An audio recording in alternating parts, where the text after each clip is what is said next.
Subscribe to TechMeSpot channel and press the bell icon and never miss another update.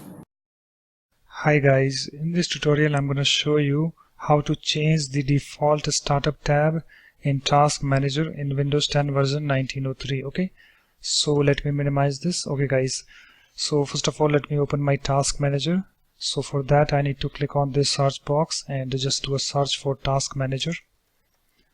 And here we have the Task Manager app, and if I click on it, you can see here we have the Task Manager opened, and you can see currently we have this processes tab is the default startup tab right now. Okay, so suppose if you want some other tabs to be the default startup tab, so how you can do that? So for that, click on this options and then hover your mouse on this set default tab, and you can see currently we have this processes tab is the default one. Okay, so suppose if I want this users tab to be the default startup tab. Okay, so I need to click on this, and again if I click on this options and hover my mouse on this set default tab, you can see it's now selected. Okay, so let me close this Task Manager and again open it.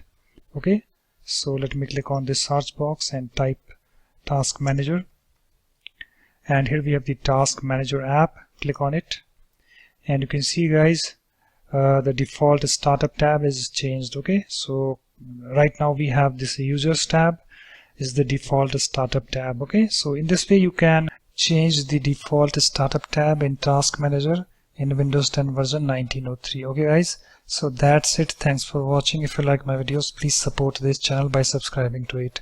Thanks, bye bye.